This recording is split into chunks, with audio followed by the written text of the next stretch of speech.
Hello, my dear. Hello, hello, hello, mga my dear. Is Scorpio. This is going to be your first 15 days of June, mga my dear. First 15 days. This is from June 1 hanggang June 15, 2025. And this is a general reading. So, reminder lamang, mga my dear, munting paalala na ang gagawin po natin ngayon ay general reading. So, hindi po ito 100% na magre-resonate para sa ating lahat. So, please, mga my dear, lower your expectation pagdating po sa mga general reading. Sa reading na gagawin natin ngayon, mga my dear Scorpio, dalawang klase ito. First reading na gagawin natin is all about money and career. Second reading na gagawin natin is all about love. Okay? So, my dear Scorpio, first 15 days of June, cut na natin to into 3. Na pre-shuffle ko naman na ito kanina. So, no need to babad-babad. Tingnan natin, my dear. 9 cards tayo. First card mo, my dear, para sa overall is the Knight of Wands, the Temperance, the Queen of Wands, the Ten of Sword, and the Queen of Sword. Okay. So, dito, my dear, tingnan natin dito. Mamaya na yung ibang mga cards para hindi ako masyadong ma-overwhelm.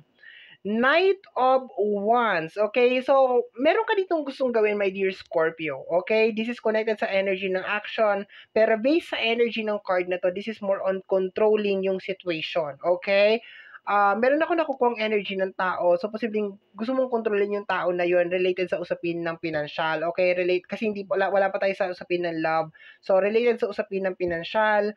I can feel also, my dear, sa combination ng dalawang card na to, na parang gusto mo siyang umamin related sa energy ng pera. Okay, parang ganon. Dito naman, my dear, confirm na meron ka ng alam tungkol pa rin sa usapin ng pera. So, any eksena or any situation, my dear, na may kinalaman sa usapin ng financial, confirm na, my dear. Ibig sabihin, first 15 days of June, confirmation. You will be receiving confirmation related sa energy ng pera. Nakukuha ko dito, my dear, Scorpio, na posibleng meron kang gustong malaman, diretso, my dear, doon sa tao na yon tungkol sa usapin ng pera. So, expected mo, my dear, first 15 days of June, you are receiving confirmation na may kinalaman sa mga issue, na may kinalaman sa usapin ng pinansyal. But, sa energy mo, naghihintay ka, my dear, na umamin yung tao na yon tungkol pa rin, my dear, sa energy ng pera. Okay. So, dito naman, my dear, sa energy ng temperance, very, very good kasi binabalance mo yung iyong emotion, okay? Related sa issue, I can feel na parang meron issue dito na may kinalaman sa usapin ng pinansyal. Tuloy-tuloy ka pa rin, my dear, sa energy ng Queen of Wands sa pagmamanifest, okay? Meron ka ditong dalawang Queen of Wands and the Queen of Swords. Magkaiba tong energy na nilalabas nila, separated tong dalawang to, kasi dito, my dear, connected to sa mga manifestation mo, dito sa side na to. Although, yes, iisang reading pa rin sila talaga, my dear Scorpio, pero dahil sa energy ng dalawang queen na ito, nag-separate siya, my dear. Okay, nag-separate siya. Dito sa energy ng temperance, balancing your emotion, nagmamanifest ka pa rin. Nakita mo naman dyan si Queen of Wands, nakaupo, meditated position pa rin talaga siya. Talaga nagmamanifest pa rin talaga siya, my dear. This is you. You are manifesting, my dear Scorpio, and trying to balance, my dear, yung emotion, my dear Scorpio, related sa kung ano man yung eksena or kung ano man yung issue na may kinalaman sa usapin ng pinansyal. Dito, my dear, this is confirmation. Nabanggit ko na kanina, related doon, my dear, sa, wala na, goodbye na yung isa. Wag niyo napansinin, it's okay. Dalawa sila eh. So, ayun nga, this is confirmation, my dear, doon sa isang issue or isang kutob or hinala mo, my dear, na may kinalaman doon sa usapin ng pinansyal. Queen of Sword, ito kasi si Queen of Sword, tuwing lumalabas to, this is more on explanation na nakukuha ko. Very smart si Queen of Sword, ibig sabihin talagang alam niya kung ano yung nangyayari, meron siyang sapat na kaalaman or knowledge, my dear.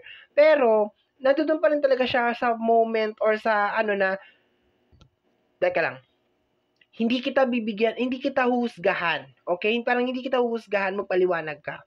Okay, we have here the energy of the Page of Wands. Ayan, my dear, oh, talagang bangon ka pa rin talaga, my dear. And the Two of Wands, okay?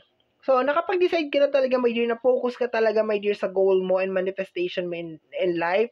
Focus ka talaga sa trabaho, focus ka talaga sa sa source of income, pera.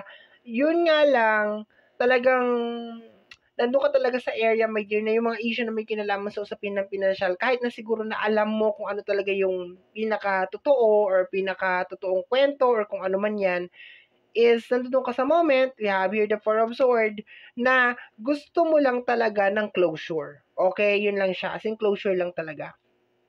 The Two of Swords, denial pa rin, my dear, yung energy. So, just in case, my dear, merong tao na parang niloko ka sa usapin ng pinansyal, or merong mga nawawalang pera, hindi talaga siya aamin. Okay? Hindi talaga siya aamin. Nandito, my dear, ang energy ng Wands, okay? Fire sign, Aries, Leo, and Sagittarius. Nandito, my dear, ang energy ng Sword, Gemini, Libra, and Aquarius. So, hindi pa rin talaga siya aamin. Kahit nasabihin natin, my dear, na alam mo na at gusto mo lang talaga na umamin siya, hindi talaga siya aamin. But for you, my dear, sa energy ng career mo, tuloy ka pa rin, dire-diretso ka pa rin talaga, my dear. Nakapag-decide ka na, my dear, na hindi ka maaapektuhan ng kung ano man tong issue na may kinalaman sa usapin ng pinansyal. Ang gusto mo lang talaga is magkaroon lang talaga ng closure. And then ikaw naman is tuloy-tuloy ka pa rin talaga sa usapin ng pagmamanifest. Bottom deck of the card is the Seven of Wands. Tingnan mo yan, my dear, oh. Kahit ano man yung, this is a very defensive, my dear, na energy, defensive card to. So, I can feel, my dear, talaga na talagang inilalaban mo talaga, my dear, kung ano man yung mga manifestation mo in life, yung mga pangarap mo at kung ano man yan. Ayan.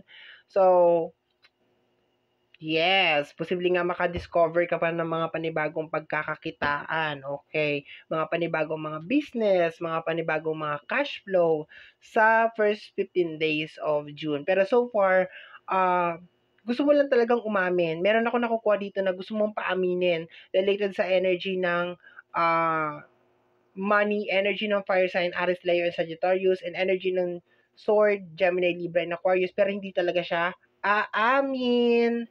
Okay? So, let's go tayo, mga my dear, sa energy ng iyong love. Maganda naman siya kasi kahit sabihin mo meron nangyayari, my dear, sa usapin ng pinansyal, meron mga issue, hindi ka naman masyadong apektado talaga. Gusto mo lang magkaroon ng closure. And sabi ko nga kanina, posible pa nga, my dear, sa first 15 days of June na maka-discover ka ng mga panibagong pagkakakitaan. Kasi nakita ko yung Queen of Pentacles sa likod ng Seven of Wands. Okay? So, si Queen of Pentacles kasi, my dear, is naglalabas yan siya, my dear, ng energy na mga panibagong discovery na may kinalaman sa usapin ng pinansyal. Okay? Mga panibagong source of income, sabihin na lang natin, my dear, na may kinalaman sa usapin ng pinansyal. Okay? So, let's go tayo, my dear, sa yung love. Cut na natin into 3 at silipin ko yung iyong bottom deck. Okay. Scorpio. The Hangman. Situation. Okay. Situation na baka hindi mo gusto. Nasa area ka ng o nasa situation ka na hindi mo gusto kung ano yung nangyayari sa loob ng love. Okay. The Four of Wands. Okay. Relationship. Confirm. Posibleng family. The King of Cups, iniintindi mo at inuunawa mo, my dear, kung ano man yung situation na yon sa loob ng, hindi ko to kino-close ng relationship lang kasi meron Four of Wands. So, posibleng family, kasama dito ang family. Sa energy ng King of Cups, iniintindi mo at inuunawa mo, my dear. The Three of Wands, okay? This is energy of moving forward, okay? Next level. So, posibleng meron ka mga expectation, my dear. Expectation sa mga taong minamahal mo. Yun na nakukuha ko dito. Na parang they are doing their best or parang ginagawa nila yung part nila or para makatulong sa iyo or makatulong sa pamilya or makatulong sa relationship, yun na nakukuha ko dito. Pero baliktad yung nangyayari kasi hangman, okay? So, posibleng meron nagpapasaway sa loob ng relationship or sa loob ng family. Okay? The Hermit, okay? So, nakukuha ko dito, may meron ka bang ginastusan para makapag-abroad? Meron ka bang ginastusan dito para makaalis, okay? Sa loob ng pamilya or sa loob ng relationship? Kasi, pakiramdam ko dito, kung hindi 'to ginastusan para makapag-abroad, tinulungan, my dear, okay? Sa energy ng Hermit, parang nagsisisi ka dito, my dear, na tinulungan mo siya kasi hindi ka nakakita, my dear, ng kahit anong resulta or kahit anong improvement, my dear, sa kanya.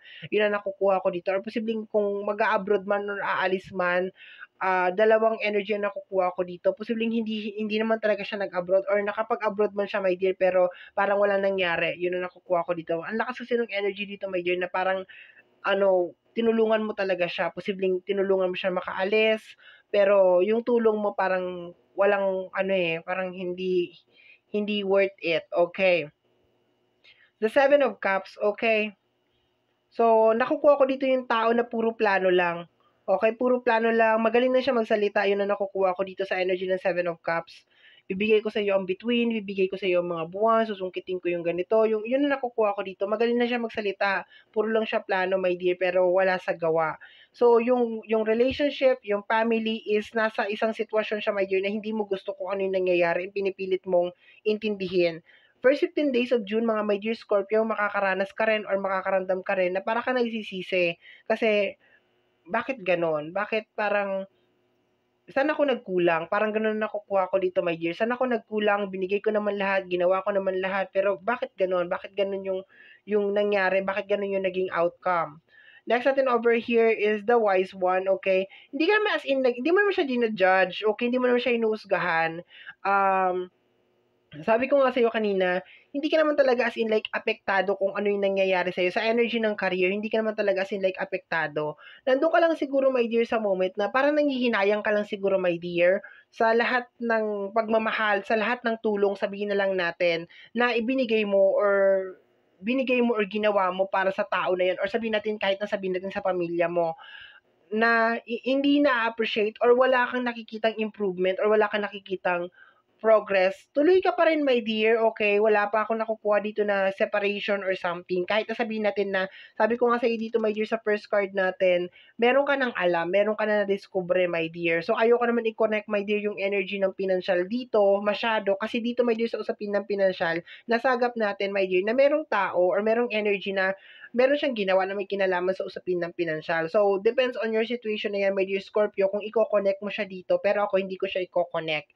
Pero so far, balik tayo dito sa reading na to, meron kang mga bagay na nakikita sa loob ng relationship or sa loob ng pamilya na hindi mo nagugustuhan. Okay? Hindi mo siya nagugustuhan. Okay? Next card natin over here is the energy of the Seven of Pentacles. Okay? Nandun pa rin talaga yung binibigyan mo pa rin talaga ng sabihin natin benefit of the doubt. Okay, binibigyan mo pa rin talaga ng chance, my dear. Yun ang nakukuha ko dito sa energy ng Seven of Pentacles. Okay, na baka magbabago, baka mag-change, or baka late bloomer lang to, yung mga ganon, or 'di ba? Baka anytime, any moment is magiging okay din. Energy na magician, okay? Ang dami mo na sayang, my dear, na pagmamahal, ang dami mo na sayang na pagod, or ang dami mo na sayang, my dear, para maayos, sabihin na natin, my dear Scorpio, para maayos yung buhay niya or maayos yung mga kanya-kanya nilang mga buhay. Pero hindi mo nakikitaan, my dear, eh. So, medyo nadidismaya ka. We have here the energy of the strength card. Kakayanin mo to, my dear. Walang abandonment na nangyayari dito, my dear. Kakayanin mo yung buong sitwasyon. Iintindihin mo sa abot ng makakaya mo. And binibigyan mo pa rin, my dear, ng chance. Binibigyan mo pa rin ng time, my dear Scorpio, na sana one of this day magising sa katotohanan or gawin niya kung ano yung ine-expect mo. Yun ang nakukuha ko, my dear. Okay. Pero so far, nararamdaman mo talaga, my dear, na yun nga, parang nanghihinayang ka lang talaga sa lahat ng ibinigay mo, sa lahat ng support, sa lahat ng love. Okay?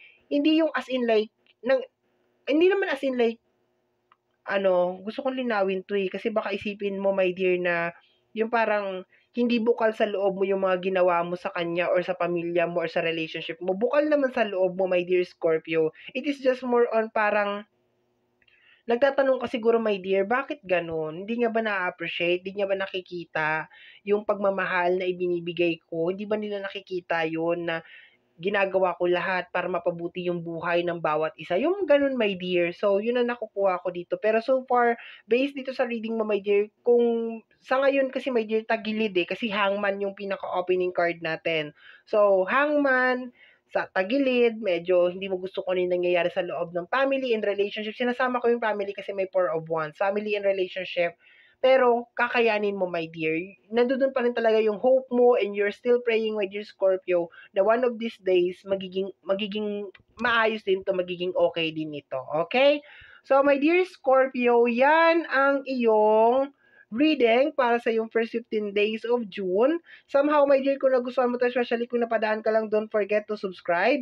Pag-click, my dear, ang notification bell para ma-update ka sa aking mga upload. And free to like, free to share, free to comment sa lahat po ng ating mga videos. Once again, my name is RJ, also known as Apo J. Maraming salamat po and until next time. Bye-bye! Thank you, my dear!